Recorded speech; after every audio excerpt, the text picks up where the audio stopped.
So earlier this week, as I was driving home from a great night of teaching in our Wednesday night teen program, I caught the last few minutes of a show on KQED that I hadn't heard before.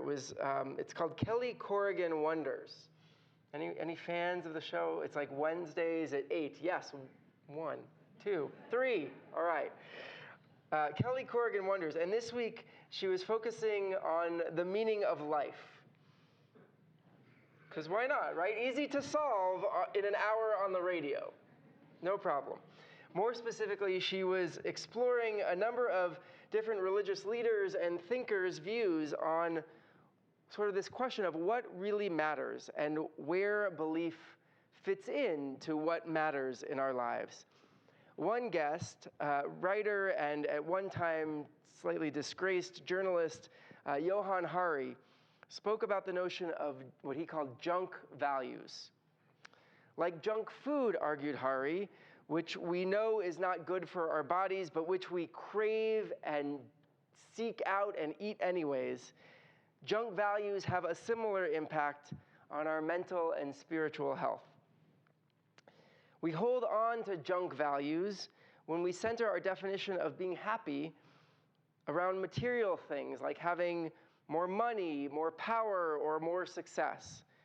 One classic study led by social scientist Tim Kasser explored this notion, looking at the differences between two different kinds of motives that drive human beings. Things of intrinsic motive, meaning you're not doing something to get anything else out of it, but simply because you find the activity of doing it just so enjoyable and you find it worth doing, versus extrinsic motive, something you might do even if you don't think it's worthwhile, but you're hoping to get something out of it. We're all animated by kind of a complex mix of the two, of intrinsic and extrinsic motives. As Hari explains, striving to get more money or status or expensive goods for their own sake are classic examples of extrinsic motivation.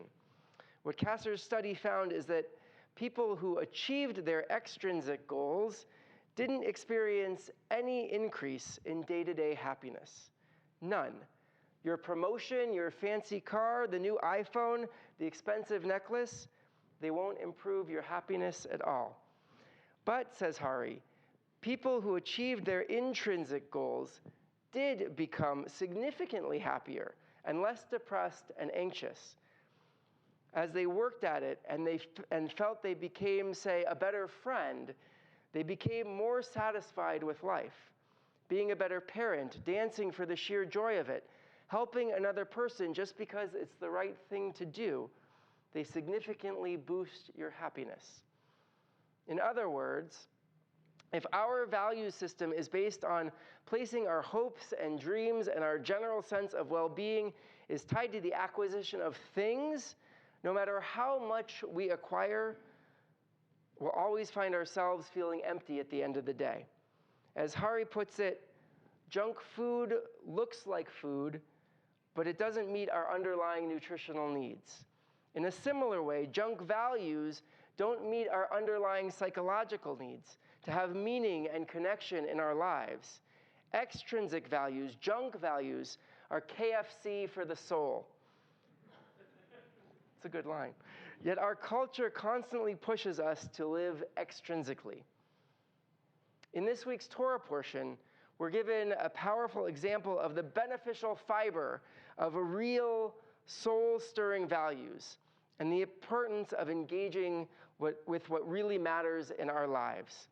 In Parshat Vayishlach, we encounter a slightly older Jacob who has gone out into the world, acquired wives and wealth, and made a name for himself, who is now on his way to see his brother Esau for the first time in many years, after he left his family for fear that Esau might kill him, after Jacob had tricked Isaac into giving him the blessing instead of the firstborn blessing, instead of the blessing for the firstborn intended for Esau.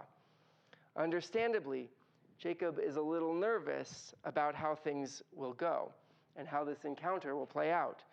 In what may be an attempt to appease Esau, And perhaps to counter any vengeful thoughts he's still harboring, Jacob sends his servants and his wealth and eventually his wives out ahead of him. After that last member of his camp crosses the Jabbok River, Jacob is left alone, completely alone. It's a powerful image if you think about it. This boyhood trickster, finally about to reckon with the one person he hurt most, after years of hard physical work, getting tricked himself and building a life away from his boyhood family, living out his stolen blessing, finally has a few moments of solitary quiet and reflection. And what happens next is at the core of why we as a people are called the children of Israel, not the children of Jacob. In the middle of the night, a mysterious divine being, or maybe a man, or maybe it's Jacob's internal demons. Whatever it is, this being assails him. And the two wrestle and grapple with each other until the break of dawn. At dawn, the assailant, seeing he has not overcome Jacob, wrenches Jacob's hip, a serious and lasting physical injury. Some interpreters even say he may have dislocated Jacob's hip. At dawn, Jacob still does not relent, does not let go, and demands that this mysterious being give him a blessing. In response, the assailant gives Jacob a new name, Yisrael, Israel, explaining, "Your name shall no longer be Jacob, but Israel, for you have striven with beings divine and human and have prevailed." The biblical translator Everett Fox translates Yisrael as God fighter. We, Jewish tradition explains, are descendants of Yisrael. We have wrestling with the divine in our very DNA. Wrestling is, in so many ways, at the core of what being Jewish is all about. We don't just accept the interpretation or translation of one authority. We argue and debate over the meaning of our sacred texts. We don't accept one person's dogmatic statements. We grapple with the things that matter to us until we find something that is meaningful for us. And then we sometimes change our minds again. We are stubborn and curious. We are a people with many opinions and perspectives. Indeed, the wrestling, the grappling, is seen as holy, sacred work. When we disagree about sacred topics, it's not just a debate, it's a machlochet l'shem shamayim, an argument for the sake of heaven. Even the idea of God, belief in God, the very existence of God, or our concept of the nature of God, is something that is up for wrestling and questioning and debate. This idea of wrestling is the antithesis of junk values. If junk values are the things that come easily, that aren't complicated, that just slide down our throats dripping with greasy convenience, then Judaism is like a boot camp workout for our souls. We, your clergy, expect you to disagree with us. We expect that one sign of deep engagement, of meaning-making, is that we'll sometimes disagree, that we'll be able to discuss and debate the many different paths to encountering the sacred. Because when we're struggling with something, we're engaged with it. We take it seriously. We're tangled up in the issue and its outcome. It's perhaps an element of why we Jews have been able to hold on to hope as a core value, even in the darkest and most painful moments of our history.